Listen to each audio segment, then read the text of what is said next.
अगर आप no contact में हो, बात बंद है, लेकिन दिल अभी भी कनेक्टेड फील करता है, तो ये रीडिंग आपके लिए है। जनरल रीडिंग है, कलेक्टिव है, जिस भाग से रेजोनेट करे उसको रखिए और बाकी ड्रॉप कीजिए। चलिए देखते हैं आज आपके लिए कौन से कार्ड निकल के आए हैं।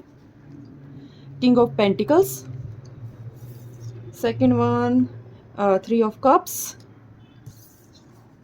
The magician. नो कॉन्टैक्ट के लिए जो कार्ड निकल कर आए हैं वो काफ़ी स्ट्रॉन्ग और होपफुल कार्ड है। आपको ये काफ़ी स्ट्रॉन्ग मैसेज दे रहे हैं। जो आपका जो पहला कार्ड निकल के आया है किंग ऑफ पेंटिकल्स, आपका पर्सन स्लो है इमोशन एक्सप्रेस करने में और डिसीजन लेने में। तो इस कार्ड का मतलब ये है कि वो अभी रुक गया है लेकिन भागा नहीं है इस रिश्ते से। दिल में फीलिंग्स है लेकिन एक्शन लेने से पहले सोचता बहुत ज़्यादा है। आपका पार्टनर बहुत ईगो वाला है और कुछ उसको मतलब बहुत ज़्यादा रिस्पॉन्सिबिलिटी है उसके अंदर, जिसकी वजह से वो वापस नहीं आ पा रहा है। और आपका जो दूसरा कार्ड है थ्री ऑफ कप्स, ये कार्ड रीयूनियन का कार्ड है। मैसेज आपको जैसे अचानक से मैसेज करना, कोई अनएक्सपेक्टेड कन्वर्सेशन होना, या आपके किसी फ्रेंड के थ्रू आपसे बात करना, या फिर एक कैजुअल सा आपको मैसेज भेज देना जैसे हाय हेलो कैसे हो। मतलब वो अचानक से आपको ये नहीं दिखाएगा कि वो आपको मिस कर रहा है, लेकिन वो आपको बहुत मिस कर रहा है। वो आपके साथ एक लाइट हैप्पी मतलब कि लाइफ को, एक मोमेंट को इमेजिन करता है। दिल कहता है कि सब कुछ नॉर्मल हो जाए, लेकिन खुद से आगे नहीं बढ़ना है उसको। वो किसी दूसरे के थ्रू आपसे कनेक्ट करना चाहता है, किसी दूसरे के थ्रू आपका या तो कोई फ्रेंड हो सकता है या उसका कोई फ्रेंड हो सकता है जिसके थ्रू वो आपसे बात कर सकता है या फिर मैसेज कर सकता है। ये कार्ड बताता है कि एक बहुत लंबे ब्रेक के बाद आपकी दोबारा से बातचीत शुरू हो सकती है, क्योंकि आप दोनों के नो कॉन्टैक्ट को बहुत ज़्यादा समय हो गया है, वो मुझे दिखाई दे रहा है यहाँ पे। द मैजिशियन का जो कार्ड निकल के आया है, ये सबसे पावरफुल कार्ड है। वो आपको भूल नहीं पा रहा है।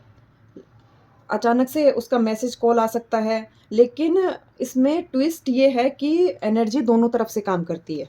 आपकी एनर्जी भी उसमें बहुत वैल्यू करती है, क्योंकि आप बार-बार एक ही चीज़ सोचते हो कि पता नहीं वो पर्सन आएगा या नहीं आएगा, आएगा या नहीं आएगा। आपकी जो ये आएगा और नहीं आएगा वाली जो सोच है ना, वो यूनिवर्स तक जाती है। आप यूनिवर्स को जो बोलते हो, यूनिवर्स आपको वही देता है। इसलिए हमेशा आपको पॉजिटिव बोलना है। अगर आपको पता है कि ये पर्सन आपके लिए सही है, तो यूनिवर्स से आपको कहना है कि हाँ, मैं प्यार एक्सेप्ट करती हूँ। मैं वही प्यार एक्सेप्ट करती हूँ जो मेरे लिए सही है। मैं उसी इंसान को एक्सेप्ट करती हूँ जो मेरे लिए सही है। अगर आपका मन ये कहता है कि ये बंदा आपके लिए सही नहीं है, आप एक बार खुद से पूछ के देखिए कि उस बंदे ने आपके साथ किया, कि बंदा या बंदी जो भी हो सकता है, क्योंकि ये कोई जेंडर स्पेसिफिक नहीं है। तो बंदा या बंदी कोई भी हो सकता है इसमें। तो आप एक बार खुद के दिल से पूछ के देखिए कि क्या उस इंसान ने आपके साथ सही किया है। एक बार आप प्यार को साइड में रखिए और देखिए कि क्या वो इंसान आपकी इज़्ज़त अभी भी करता है, या फिर अगर वो इंसान आपकी इज़्ज़त नहीं करता है, तो आप उसे वापस पाके भी उसको नहीं पाओगे। वो फिर से आपको नो कॉन्टैक्ट में डालेगा, आपको फिर से तकलीफ़ देगा। आप जो है बार-बार अपने आप पे डाउट कर रही हो ना कि शायद मेरी गलती थी, मेरी गलती की वज़ह से अब वो नहीं आएगा, तो यूनिवर्स भी आपको वही चीज़ें लौटा रहा है। वो उस चीज़ में और डिले होती जा रही है। अगर आपको पता है कि आपका पर्सन सही है, या कहीं न कहीं आपकी कुछ गलतियाँ रही हैं जो आप एक्सेप्ट कर रहे हो कि हाँ, शायद मेरी वज़ह से कुछ मामला बिगड़ा है, अब मेरी वज़ह से झगड़ा हुआ है, तो आप खुद से बोलिए कि हाँ, ठीक है, मैं अपनी गलती एक्सेप्ट करती हूँ और मैं उस पर्सन को वापस पाना चाहती हूँ। तो अगर आप खुद पावर, कॉन्फिडेंट और ग्लो पर फ़ोकस करोगे, तो कॉन्टैक्ट बहुत फ़ास्ट होगा। क्योंकि कभी-कभी अगर हमें ऐसा हो कि हमारी गलती की वज़ह से रिश्ता अगर टूटा है, तो हमें भी झुक जाना चाहिए, ठीक है? लेकिन अगर सामने वाले की गलती की वज़ह से रिश्ता टूटा है, सामने वाले ने आपके साथ गलत किया है, आपको सब कुछ पता है, फिर भी आप उसके पास जा रहे हो, तो आप अपने आप को ही नीचा दिखा रहे हो, आप इसी चीज़ के लायक हो। ठीक है? तो आप एक चीज़ हमेशा ध्यान में रखिए, अपनी सेल्फ रिस्पेक्ट को हमेशा ऊपर रखिए। एक बार बैठ के, एक बार प्यार को अपने साइड में रखिए और सोचिए कि क्या उस बंदे ने या बंदी ने मेरे साथ सही किया, या फिर मैंने उसके साथ गलत किया। जो निकल कर आए उसके बाद आप सोचिए कि मुझे क्या करना चाहिए। क्योंकि एक बार अगर आप प्यार में आगे बढ़ते चले गए और उसके बाद जाके सिर्फ़ पछतावे के अलावा आपके पास और कुछ भी नहीं बचेगा। इसलिए आपको पहले सोचना है कि जो मैं कर रही हूँ क्या वो सही है? आप यूनिवर्स को बोलिए कि जो मेरे लिए अच्छा है, सिर्फ़ वही मुझे दीजिए। मुझे और किसी चीज़ की ज़रूरत नहीं है, जो मेरे लिए अच्छा है वही मेरे पास आना चाहिए। तो इसका फाइनल मैसेज यही है कि ये जो आपके बीच में नो कॉन्टैक्ट चल रहा है, ये जो साइलेंस है ना, ये आपके रिश्ते का एंड नहीं है, ठीक है?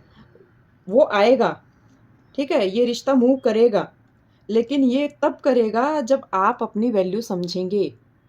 जब आप इस रिश्ते की वैल्यू समझेंगे, आप रुकिए, सोचिए कि अपने आप को बोलिए कि क्या ये रिश्ता मेरे लिए सही है? क्या मेरी मेंटल जो भी अभी आपका जो चल रहा है मेंटली, आप जितना भी बर्डन फ़ील कर रहे हो, जितने भी प्रेशर में हो, क्या ये रिश्ता मेरे लिए सही है? अगर आपका मन कहता है हाँ, तो अगर आप चला के भी उससे कॉन्टैक्ट करते हो तो उसमें कोई बुराई नहीं है। अगर ये भाग आपसे रेज़ोनेट कर रहा है तो कमेंट ज़रूर कीजिए और लाइक, शेयर, फ़ॉलो कीजिए।